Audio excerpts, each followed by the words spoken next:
We're about to watch a video called The Most Feared Necron. Imotekh, the Storm Lord explained. Warhammer 40k lore. And this one's like 2 years old, so it shouldn't be too bad, right? Anyways, are you guys ready? In 3, 2, 1. Amongst the huge cast of deadly and eccentric Necron characters, none of them are perhaps as feared as much as Imotekh the Stormlord himself, Pharaoh of the Sautekh Dynasty. Oh. And for good reason too.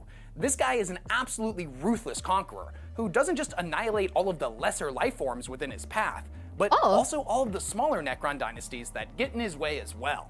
Now, most of the other Necron royalty choose to bend a knee immediately, rather than face the Pharaoh's wrath. Now, despite possibly being the most well-known Necron character in all of 40k, his lore is admittedly still pretty mysterious. But today we're gonna fix that, as we're gonna get to the bottom of what the Stormlord is all about. From his ridiculous war gear that is so advanced it seems like magic to us lesser species, his ruthless, uncompromising crusades of Necron dominance, and the horrifyingly bloody way in which he conducts war. But before we get into all that, I'm gonna take a minute to tell you about this video's sponsor, Warhammer 40,000 Warforged. A brand new collectible card game on PC from the developers of the insanely popular Horus Heresy Legions. I just want to put it out there because I think it's been a bit since we've had an ad, but we will be watching all of the ads because we're watching, like, you know, their content for free. The very bare minimum, the least that we can do is watch the ads.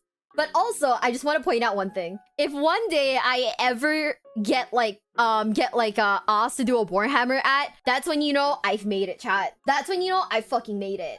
If you played the last demo, you may be pleasantly surprised to see that the Necrons of the Sautekh Dynasty have emerged from their stasis crypts to join the fray, alongside the Orcs of the Goth clan and the Ultramarines. The faction's first available playable characters feature Orc the Diviner, Nemesis Sautekh, and Imotekh the Stormlord himself. Oh, I got a he's chance in to it play too. this Hell game yeah. over the last week, and I was incredibly impressed by it. Wait, is this like Hearthstone but Warhammer? The combat is fast-paced and brutal, and the developers have gone the extra mile to add arenas, card effects, and a whole bunch of voice acting that perfectly encapsulates what Warhammer 40k is all about. Now, the developers promised that eventually all of 40k's most famous factions will be added to the game, and I'm super excited to see what it's going to look like when it releases later this year. As of today, there's a free demo of the game available on Steam, so click on the link in the description of this video to try it out for yourself. No, I can't do it. I'm poor. I can't do it. I'm very poor. And don't forget to wishlist the game on Steam, so you'll be the first to be notified of brand new mechanics and factions when they get unveiled. Big thanks to Warhammer 40,000 Warforged for sponsoring this video, and with that out of the way, let's dive headfirst into we the can't look. I'm poor. In order to understand that, Imotekh's story, we need to know a bit more about the dynasty that he rules over. Now, 60 million years ago, in a period the Necrons refer to as the Times of Flesh, it was said that the Sautekh Dynasty was the third largest of all of the Necron tier's dynasties, being surpassed by the one that was ruled over by the Silent King, the Sautekh Dynasty. However, a lot changed in the 60 million years while the Necrons slumbered in their stasis crypts. Many dynasties were completely wiped out. Hundreds, if not thousands of tomb worlds mysteriously going offline, whether it be due to natural calamities, raiding by lesser species, or even sabotage by their rulers' ancient rivals who happened to wake up earlier. As fate would have it, many of the Sautekh's tomb worlds remained mostly intact, and thus in the current age, they are by far the largest and most powerful of all dynasties. Remarkably, the Sautekh's crown world, Mandragora, had come out of the Great Sleep physically unscathed. It had, however, fallen victim to something potentially far worse, a lack of leadership and unrestrained ambition within its royal court. You see, for as advanced as the Necrons are, they are a proud and egotistical species. Many of the nobles' inherent belief in their own superiority is surpassed only by their relentless ambition. To compound on this, it's not uncommon for Necrons to reawaken with detrimental and irreversible technological and psychological damage, caused by any number of factors that could have occurred during their 60 million years in stasis. Some Necrons are absolutely insane when they wake back up, or are haunted by visions and premonitions of the future and past events that may or may not be real. Some Necrons who were once scholars, teachers, or artists in life may reawaken as bloodthirsty warlords, while conversely, once brilliant and revered strategists emerge from their crypts as sparking and gibbering lunatics. What exactly happened to the Crown World's ruling Pharaoh isn't exactly clear, other than they had perished during the Great Sleep. Now, by the time of Mandragora's reawakening, its population found themselves without leadership, and thus on the precipice of a power vacuum. The royal court was left to inherit the entirety of the dynasty, and with no direct line of succession, the great rebirth of the mighty dynasty was plagued with petty squabbling and infighting amongst its would-be rulers. At first, the dynasty was admittedly able to put these things aside, as the far more immediate threat of the myriad host of hostile Xeno squatters that had taken up residence on Mandragora itself and in the surrounding sector, and needed to be dealt with. No, that Once makes those lesser sense. life forms had been eradicated, the nobles were once again made victims of their own ambition. Each felt that it was their divine right to take the crown and control of the dynasty for themselves. Now, this marked a period of civil war that lasted around 10 years, with no one faction able to achieve dominance. The political upheaval continued to get worse and worse as more and more of the Necron nobility was reawakened. Each who crawled out of the stasis crypts found themselves as a new combatant in Mandragora's great political war. I genuinely do kind of love that, like, all of these, like, nearly all of these, like, different, like, factions, right, all have, like, very human issues, right? They all just have, like, very human issues. It's very relatable, honestly. Kind of wild. In a sense, it's kind of wild, but, like, yeah. I thought the Silent King was Sautekh, not his own dynasty. So, the other thing is, there's another term for the dynasty, right? I don't know, but yeah. It got so out of hand, in fact, that the order was given to completely cease all reanimation protocols of high-ranking Necrons. Despite this edict, one of these would-be rulers got the brilliant idea to reanimate some of the Sautekh's most ancient heroes personally. If he was able to resurrect some of the most esteemed generals from the times of flesh, have them become indebted to him, and personally back his claims to the throne, then all of the other nobles would certainly fall in line. On paper, it wasn't exactly a bad plan, and it may just have worked out for them. However, this pretender's ambition got way ahead of them, and rather than resurrecting some lesser yet still beloved heroes, the pretender flew too close to the proverbial sun, and instead chose to go right to the top. They would reanimate the greatest Necron general who had ever lived, Imotekh the Stormlord. Who Imotekh was before the time of the Great Reawakening is still something of a mystery. Most records from this time are incredibly fragmentary, to say the least, and what we do know comes primarily from ancient Eldar myths and legends, and a few fragmented memory banks from specific Necron characters. Both massively unreliable sources. Many of these Necrons describe the memories of this time as being like a memory of a memory of a memory of a memory. A momentary mental flash of an image that vanishes the instant the individual tries to focus on it. There's a few interesting lines in the novel The Infinite and the Divine that can give us a bit more insight into just how ruthless Imotekh actually was in life. There's a scene where Traz the Infinite is ruminating on what he can remember before he went to sleep. He says his memories of the times of flesh are practically non-existent. He can't even remember what he used to look like. But the memories of the war in heaven, after he had received his body of necrodermis, are a little bit clearer. He remembers, quote, titanic clashes, armies of metal marching with dire purpose into the faltering lines of the reptilian old ones. Imotekh the Storm, carving through the piteous ancient ones, like the Necron tier death god they had discovered, was all too real. This isn't a lot to go on, but to be compared to a god of death by somebody like Traz the Infinite certainly lends credence to him not only being incredibly physically powerful, but also a monstrously intelligent general if he was able to strike such fear into something as advanced as the old ones. So he's basically really fucking OP then, is what I'm getting. Okay, but you guys also don't like him? Huh. I am curious now. Don't tell me why you don't like him. I'm curious to see why you guys don't like him. There's another more humorous scene later in the book that sees Trazyn and its ancient rival Orican the Diviner in front of what is known as the Awakened Council. It's basically a council of representatives from different Necron dynasties that's supposed to rule over all of the dynasties to keep their squabbling and infighting from getting out of control, and ultimately avoid, or at least lessen, civil wars by acting as a mediating force in a court of law. Earlier in the novel, Orican had stolen a priceless relic from Trazyn, who has retaliated by basically putting him on trial. Orican doesn't recognize the council's authority and feels like they will be biased against him as they do not have a member of the Sautekh Dynasty amongst their members. Nonetheless, the council intends to go through with their judgment, of which, if he is found guilty, the punishment will almost certainly either be death or banishment. Orican slyly asks them what they think will happen when the Stormlord realizes that his chief seer had been killed by an unsanctioned council. All of the representatives freeze at the mention of the Sautekh's Pharaon, and as much as possible for mechanical beings made out of living metal, they appear visibly shaken. Orican presses further, pointing out that one of them had actually campaigned alongside the Stormlord at 1.60 million years ago. He asks him to inform his fellow council members exactly what happens when Imotekh goes forth into the panoply of war. Gone like the Kuvu, he says. It means for something to be completely and utterly eradicated, or conversely, to have disappeared without a trace. The phrase directly references the Khufu dynasty that Imotekh and his armies had completely and utterly destroyed. Now, fun fact, despite the horrific and bloody slaughter that served as the origin of the phrase, gone like the Khufu was a term that eventually became a common Necrontier idiom that their people would say after finishing a meal and leaving nothing left on their plate. The trial is immediately postponed and scheduled to resume in about 10,000 years when the Sautekh representative in question was scheduled to reawaken. Drazen is absolutely furious about this and demands that a mediator be awoken in his place. And as interesting and sometimes hilarious as Necron courtroom drama is, this is a video about the Stormlord. So I'm not gonna lie, I'd be pissed too. Like, what do you mean the guy that's like, that I'm like in court with is going to sleep for 10,000 years? Hi besties, it's me, Miwa, and if you're enjoying today's video, please consider subscribing, okay? Like, please, please, please, please, please, please, please, please, please, times 1,000,000,000. I'm like really asking this of you, ne? Like, I'd also be like, the fuck? Wake him up. Shit, find someone else. What the fuck? I get it. I get you, bestie. I understand. We'll cover this scene in a future video.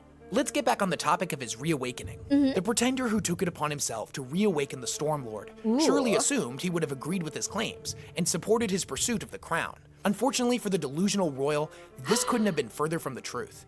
Imotekh was enraged by the disorder that had consumed his dynasty. These petulant children had shamed not only themselves with their narcissistic bickering, but further had failed their dynasty that they had taken sacred vows to uphold the sanctity of. This plague of instability had gone on long enough. The Stormlord rallied his own army of supporters and claimed the throne for himself. The pretender's cancer of egotism finally excised from the crown world. The new pharaoh would see his people united once again, and from that day forth, ruled with an iron fist. No infighting of any form would be tolerated within his kingdom. Instead, that energy would be redirected out into the stars. The galaxy had once been ruled by the Necrons, and it would be so again. With the Sautekh Dynasty's vast resources now under his full control, Imotekh would set forth on a campaign of rapid expansion. Since that day, it is said that Imotekh has never been defeated in battle. He is one of the galaxy's most esteemed and powerful generals. Even when compared to the most heavily augmented minds of the greatest Necron leaders, his strategic genius is just on an entirely different level. To the mortal observer, it would seem as if he has some kind of omnipotent power of divination. He's able to simultaneously conduct wars across dozens of worlds and command hundreds of different armies. It's as if he's somehow able to know where his enemies will appear and exactly what they're going to do before they even know themselves. So he's basically like a gamer. He's like a hardcore gamer then. Shit. That's kind of like impressive actually. That's actually really cool. What the heck? He's been documented as employing perfectly intricate complex countermaneuvers to outwit his foes, while simultaneously coordinating even more complex battle stratagems in wars on far-off worlds. Some claim that his gifts of insight and masterful strategic planning are the results of some dark pact or ancient and blasphemous techno-sorceries. Or even, potentially, just rumors that have gotten completely out of hand. In fairness, the truth of his abilities is somewhat clouded in mystery. But the little bit of insight we do get from the lore says that when he awoke from the Great Sleep, he had a form of statistical and hyperlogical strategic ability. His mind was able to process so much information so quickly that, by comparison, if a mortal mind was able to work on his level for but a minute, it would cause it to burn out almost instantaneously. That's kind of blood crazy. gushing out of the ears, mouth, nose, the whole shebang. Even further, it's said that he is able to perceive with absolute clarity the, quote, fractal web of future probabilities. It's not that he's literally able to see what's going to happen in the future, or one of many potential futures like Orokin or even the Primarch Sanguinius can. Rather, that this dude is so unbelievably intelligent that he's able to perceive in his mind every potential outcome and almost instantaneously come up with the probability of how likely it is to occur based on the probability of each of the infinite interactions, great and small, that could occur in each and every one of them. Okay, so basically he's another person with the power of like precognition, but he actually uses it right and not like everyone else who kind of like uses it all like wrong and shit. Is that what that means? Necron Ace Attorney would be really fucking funny though. No, this I feel like Imotekh would be insanely good at StarCraft. His precognition is super math. Oh, could not be us, huh? He actually can't save scum if something goes wrong. Oh, no. Oh, so it's not precognition, it's just fucking math. He has Batman prep time. So basically, he's the only one who actually does the whole, like, I know what you're gonna do thing, but he does it successfully. Everyone else just kind of fucks it up, right? Damn. Okay. I'm okay. I'm gonna hold. I want to see why you guys like don't really like him. I'm keen to see. Don't tell me yet, okay? There's one final thing that makes him such a great warlord, and admittedly, it may not seem like that big of a deal in comparison, but it's unbelievably important in the grand scheme of the cosmic battlefield that is the grimdark future. Okay. Imotekh understands mortals. He understands how the lesser species think, their emotions, their culture, traditions, how they react in times of joy and great tragedy. If knowing your enemy is the true mark of a master strategist, then Imotekh embodies this philosophy better than perhaps any other general alive. Now, there is one caveat to this. Imotekh is practically the avatar of logic. This is what all of his systems are rooted in. So the only enemy that he truly struggles with are creatures that behave completely irrationally.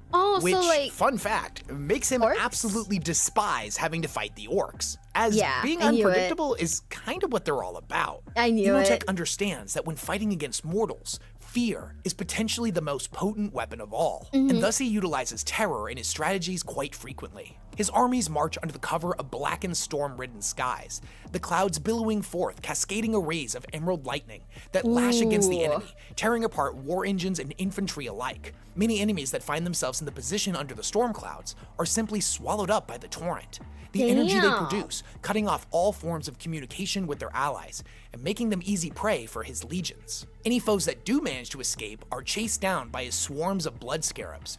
Now, these tiny machines embed themselves in the fleeing warriors and produce a signal that proves irresistible to packs of flayed ones. If you're not familiar with them, flayed ones are insane Necrons who have been inflicted with what the dynasties refer to as the Flayer Curse. What exactly the curse is still up for debate, but most tend to believe that it is some form of technological virus, a disease that causes their mind to rapidly deteriorate and makes the afflicted individual constantly crave the taste of flesh and blood. Eventually, their compulsion to start taking grisly trophies from their enemies evolves into a full-blown insanity, fracturing not just their minds, but their physical bodies as well, as the curse also causes the metal frame of their necrodermis to mutate into a— I was gonna say the scarabs are really cute, but then if that's what they're used for, oh no, brother, no, oh shit, that is not good. A hunched, loping feral predator, a form much more reflective of their diseased mind. The great irony is that their living metal bodies don't actually have mouths with which to eat. Unable to ever truly feed, they are driven deeper and deeper into a psychotic madness the longer they continue to exist. Like hungry ghosts, they are drawn to battlefields across the stars with high levels of casualties, attracted to the intoxicating scent of fresh gore, like hungry seaborne predators. The blood scarabs that Imotekh utilizes pulse out a signal that mimics the bloodiest of all battlefields. When received and interpreted by their fractured minds, swarms of flayed ones rip their way across reality and tear into the battlefield in their hundreds, if not thousands. Fully engulfed in their own homicidal madness, they hurl themselves into the fray, eviscerating anything and everything in their path. They descend upon the enemy in a cleansing storm of scything talons and flensing blades. Not only are flayed ones incredibly effective shock troops, but the demoralizing effect they have on enemy morale, as the soldiers see their allies butchered by these eldritch abominations, cannot be overstated. Imotekh will not rest until all of the lesser species have been purged from the galaxy.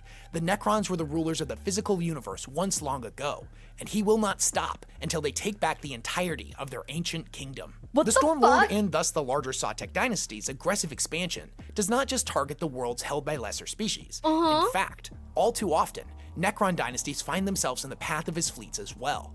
The strict code of military honor is always observed, and these dynasties are often given the choice to join the Sautekh Empire of their own accord, or to resist and face the entirety of its wrath. Many of these dynasties exist knowing that one day the Stormlord will come for them, and when that time comes, they bend the knee without hesitation.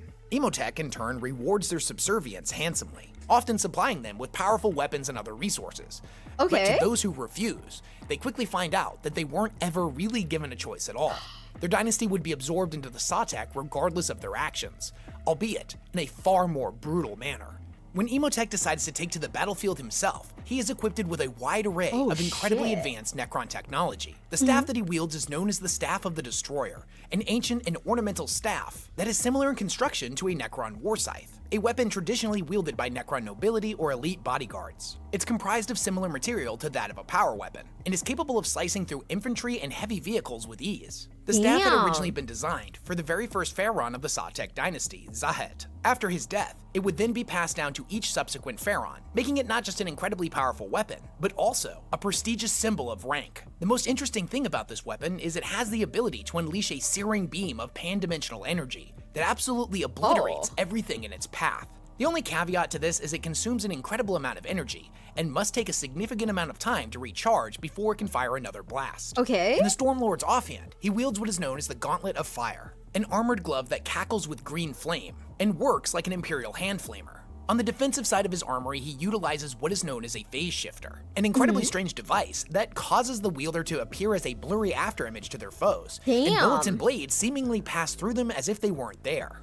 This is because the phase shifter has the remarkable ability to manipulate the fabric between dimensions, literally causing the wielder to phase in and out of existence. When utilized properly and with expert timing, the phase shifter can render its wielder nigh invincible.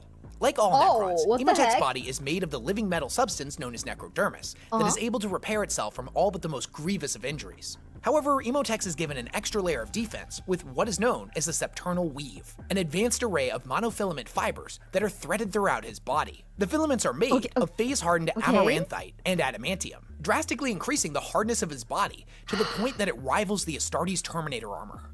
If Imotekh has one major weakness, it would be a form of militaristic hubris that seems to go in stark contrast to his hyper-logical nature. He has a tendency to let high-ranking generals and individuals of incredible importance live after battling them. He normally mutilates them in some way, slashing out one of their eyes, cutting off an arm, marking them in such a manner that they will never be able to forget the humiliating defeat they suffered at his hands. Famously, he personally cut off the hand of Helbright of the Black Templars in 930 M41. On the world of Schrödinger's 7. Despite the fact that Helbright was the superior swordsman, he was never able to land a killing blow on the Stormlord, and was ultimately defeated by him. To this day, Helbright hunts Imotekh with such a feverish zeal that some would say it borders on the line of insane obsession.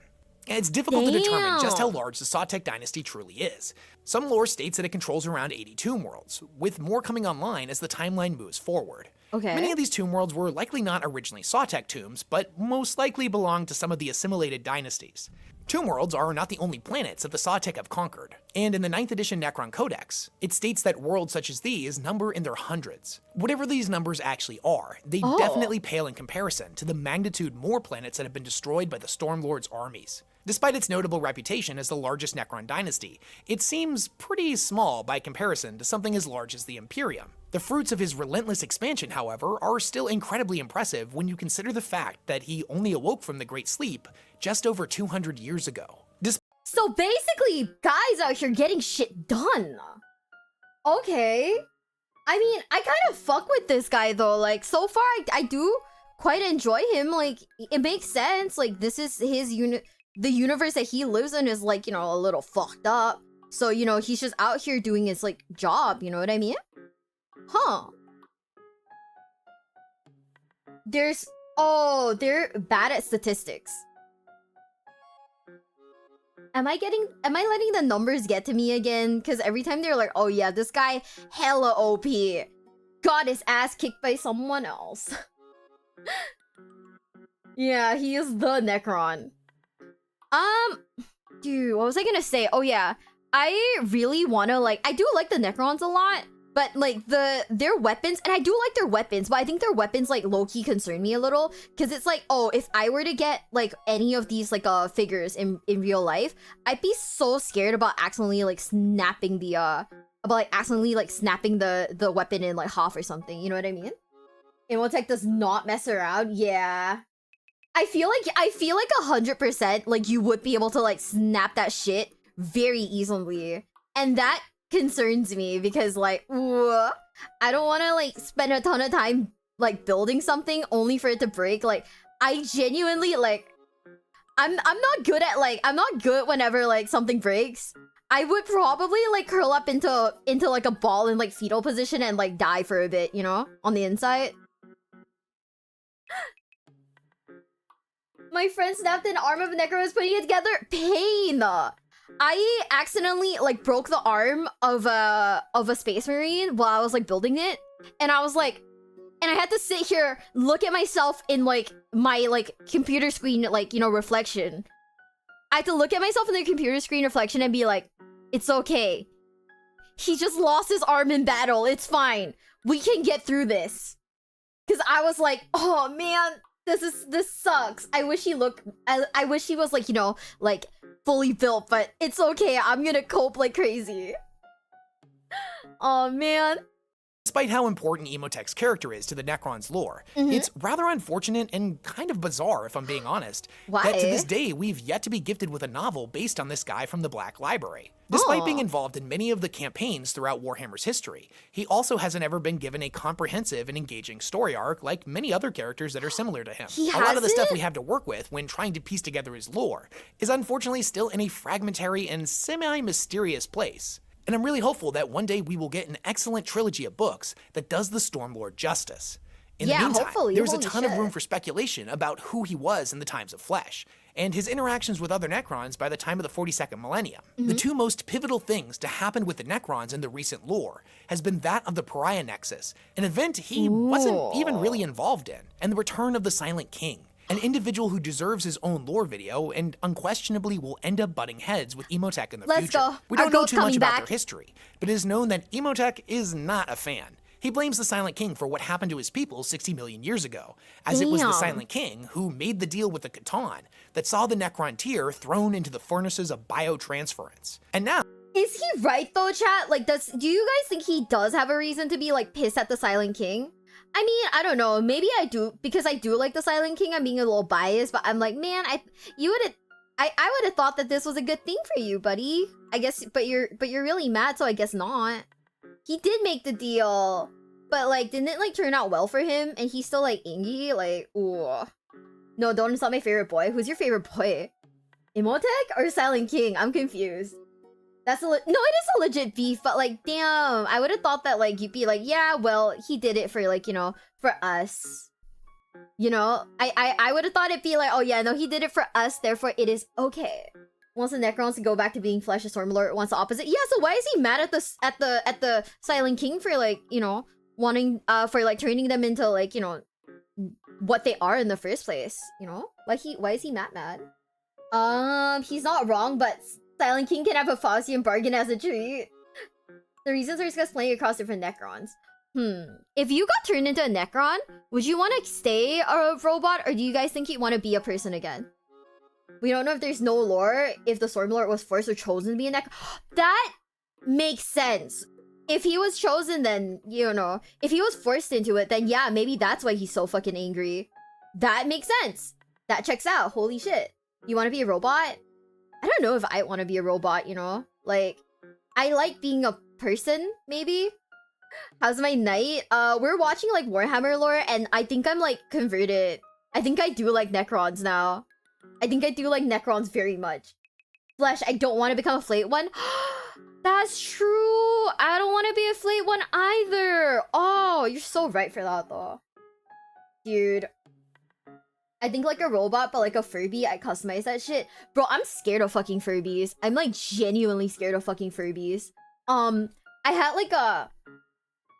had like something that's like a Furby growing up, and my mother recorded her voice, like, you know, being like, it was some line like, you know, my name, you know, like, Miwa, wake up, it's time to wake up, something like that, right? But the fucking Furby broke in the middle of the night, and all I heard was like a distorted voice just saying my name over and over again. Like, Miwa, just over and over again. I didn't know where it was coming from. I was scared shitless, dude. I was like, fuck. This is not okay. So now I have like trauma from like, Furbies. It was so scary. And I couldn't find it. And it just eventually like died because it ran out of battery. So like I was not okay with recorded messages for a very long time, you know?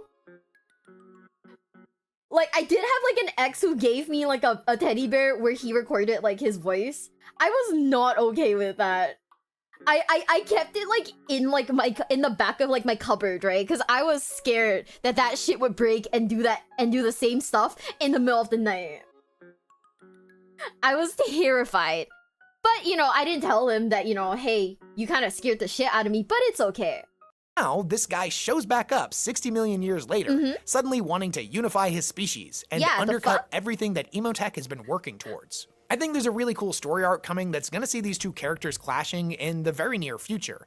But what do you guys think? Is Imotekh the greatest general that has ever existed in Warhammer 40k? Or are there other characters that you think could easily outwit him? What do you think is going to happen when him and the Silent King finally end up in conflict with one another? And just in general, what are your favorite Necron characters or units? Let me know down in the comments section below. The Necrons are my personal favorite faction, and the one that I mainly play in the Warhammer tabletop game, so I'm hoping we get more novels written from their perspective in the future. Because as of right now, other than a bunch of short stories, we just have the Twice Dead King series and The Infinite and the Divine. All three of those books are excellent, but I want more. Thanks again for watching my video all the way through, it means the world to me. Go ahead and click the like and subscribe button, it helps my channel out a lot. And if you want to be really cool, click on the notification button, because that's the real subscribe button nowadays. I think I still like Trazyn the most, though. I do thoroughly enjoy the fact that he's basically a troll. Like, that's probably, like, my favorite bit about him. And I do very much enjoy that. But, actually, I think I might read the Necron books, too. It doesn't seem like there's a ton of them. So, like, maybe reading the Necron books would be good. It doesn't seem like there's a ton of them yet. It seems like there's maybe still slowly being like written, but yeah, no, I'm just kind of here like thinking like, oh, you know, maybe I should just start with like some of the Necron books too. You know, if I get like burnt out of like Horus Heresy lore. To be quite honest with you guys, I do worry about reading a Horus Heresy because I do feel like there will be moments where I don't remember stuff, right? And I'll have to like constantly Google it, you know?